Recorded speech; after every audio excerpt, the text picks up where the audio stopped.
Heel. Come on. Oh boy. Hey guys. So we have been e-collar layering today. We are out on the four-wheeler trail. It literally just rained.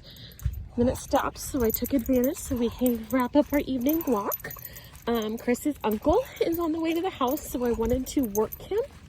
So that way we had a head start before somebody walked into the house.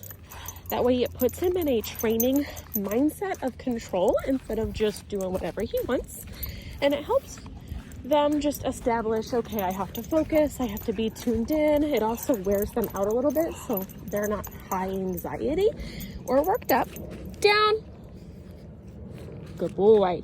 So I am working with my finger button. We are at a 10 on the e-collar unit. Mine is just sparkly because I used to play with epoxy. This button here is what my button goes to, so black and black. This red is a booster. It would go up by 5. And I use it like an oh shit button. So that way if his adrenaline's peaking, he's blowing me off, I'm having to repeat commands 3 to 4 times, then that's when I would go to the red button instead of moving up my dial. So that way you really don't have to play with your dial, but you have a backup there. Nope. Down. Down. Thank you. This is his first time out on the four-wheeler trail. Different environment. I wanted to see how tuned in he was, where his weak spots were, and just take advantage of a nice evening where, you know, the sand's not hot on his paws. It's nice and cool. With him, usually I don't get to last very long, like 10 minutes each session. With it being nice out here, I'm like, okay, we'll probably be able to do 20 minutes. So I really just wanted to be able to go to 2 streets down. We're at the first street now. Go another street down and work our way back. Heel. Good boy. So as I speak to him and I'm giving commands, right? Every command I give, I'm using my e-collar.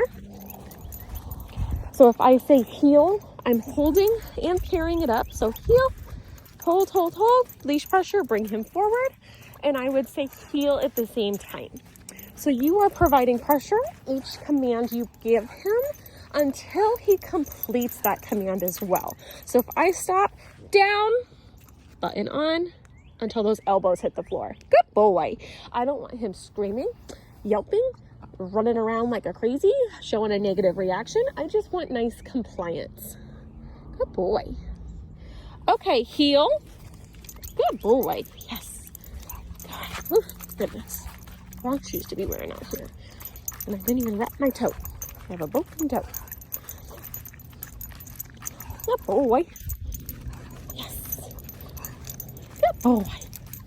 It's like, lady, I'm probably going to order him a special bungee collar for your unit so that way it's breathable with that Frenchy neck that he has. Leave it. Yes.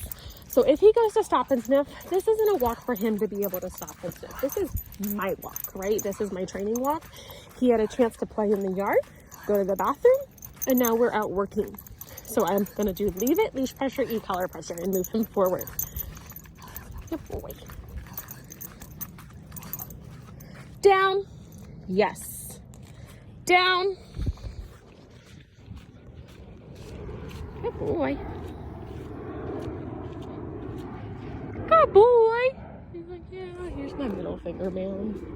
Good job. What? Down. Yes. Good. Nice hip roll. Good boy. You're like, yeah, okay. Down. Yeah, you little cheater is what you are. Down. Okay, heel. Good boy.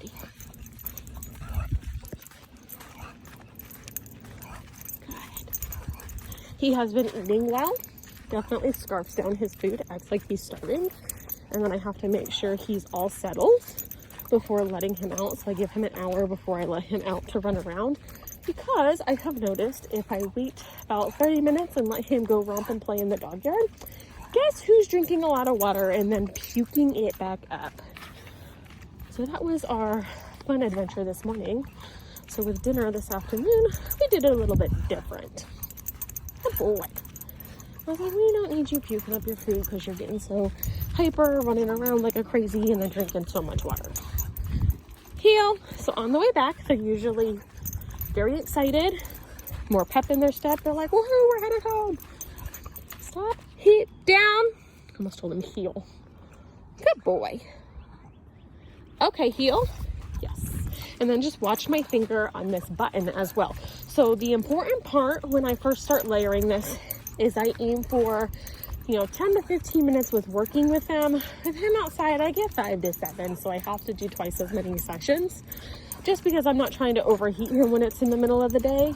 And I get my best session at this time because I can usually do it the longest. But I aim for 15 to 20 repetitive commands. So that way, after a while, he's going to get so sick of me, he's not going to want to do it towards the end. And it kind of becomes you're going to do it regardless because I'm telling you to. So that way, if he tries to challenge you guys, he knows how the protocol goes at the same time. Down. Yes, good. Okay, heel. Down. Yes, good. So I am skipping sit with him just because of his awkward little body. Okay, heel. He does downs a lot better because he can just drop to the floor versus sitting. He seems very uncomfortable. So I'm not asking him to sit right now or worry about that too much. Boy, so we are out here. Down. Yes. Down. Walk a ways out. Good boy. Good down. And then I'll repeat my down just as a reinforcement. And that awkward leg. Good boy. And then I have been putting this oil stuff that we have on his nose because his nose was so dry when he came in. Down. Don't cheat. Down. You can see him licking it. He's like, oh, she just played with it. So I'm going to do that again. Down. Down. Cheater. Down. So that would typically where I would give a booster correction. So that way he knows, hey, I'm talking to you, but I know what levels you're at and I'm not trying to over fry you right now. Down. Okay, heel. And just a lot of that comes with, he's a little bit older. He's going to be testing the boundaries on what he can get away with and how hard he can push as well. Good boy. Nice relaxed leash on our walk. Good boy, good heel. Really excited for Monday or Tuesday.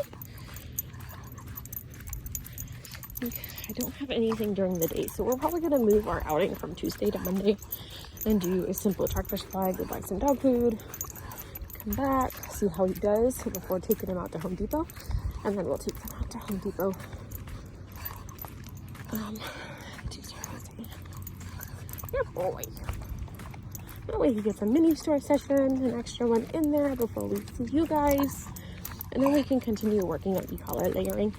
And then I'm aiming to have another one of Chris's friends or family members over tomorrow. Hopefully maybe 1 or 2 extra people. So that way we can really see. I'm really excited to see how he does with Chris's uncle this evening. So I'm going to turn this off and save the rest of our minutes for Chris's uncle walking into the house. We are about to walk up to our street. There's a little side canal here. All right, we'll be right back. All right, let's see how this goes. Place.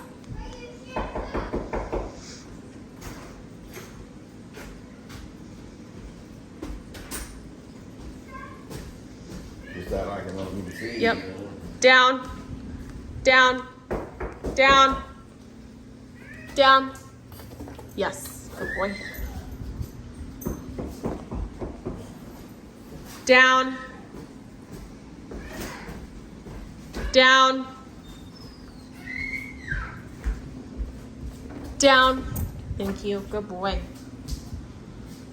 Okay, so no growling, no barking, but once he realized it was a different person, he definitely tuned the e-collar out at a 17, at least for downing.